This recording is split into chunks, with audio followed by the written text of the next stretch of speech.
আপনি একটি জায়গা কিনেছেন বা সম্পদ কিনে করেছেন, যেখানে কিনা আপনি বসবাস করেন না বা কোনো ফসলাদিও ফলান না। কিছুদিন যেতে না যেতেই আপনি শুনতে পেলেন বা জানতে পারলেন বা বুঝতে পারলেন যে ওই জায়গাটি কেউ অপর কেউ দখলের পায়তারা করতেছে, অথবা ওই জায়গার উপরে কেউ বিল্ডিং তৈরি করার জন্য ইট, বালু, সিমেন্ট এনে আনতেছে, বা দোকান তোলার জন্য কাঠ, টিন বা সেগুলো আনতেছে।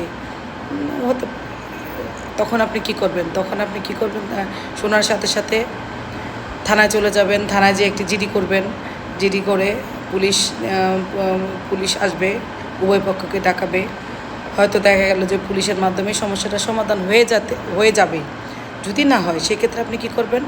আপনি বিজ্ঞ নির্বাহী আদালতে গিয়ে একটি ফৌজদারি কার্যবিধির 145 ধারায় মামলা দায়ের করবেন, এবং সেক্ষেত্রে আদালত মামলাটি নিয়ে যে আপনার জায়গাটি দখল করার জন্য পায়তারা করতেছে তাকে ডেকে পাঠাবেন।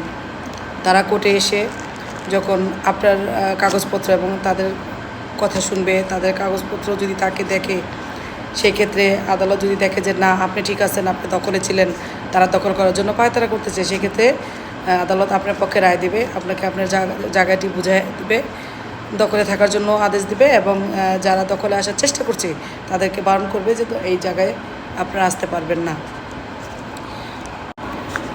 আমরা খুব স্বপ্ন নিয়ে, খুব আশা নিয়ে ভবিষ্যতে ভালো থাকার জন্য একটা জায়গা কিনি, সম্পদ করি বা জমিন কিনি, অথচ কী করি যে সেটাকে এভাবে ফেলে রাখি। সেটা না করে যদি জায়গা হয়, সেক্ষেত্রে জায়গাটিতে একজন কেয়ারটেকার রাখা খুবই আবশ্যক। যদি জমি হয় সেক্ষেত্রে জমির ফসলাদি ফলানোর জন্য অন্য কাউকে বর্গা দিলেই তো হয়ে যায়। একটা লিখিত আকারে দিলে তাহলে আর সম্পত্তিটা অন্য মানুষ দখল করতে পারে না।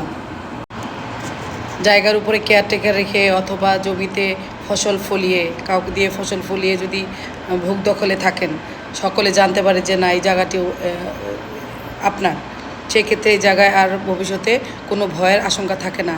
আর মামলা তখন আর কোর্ট কাচারি বা থানা পুলিশও করতে হয় না।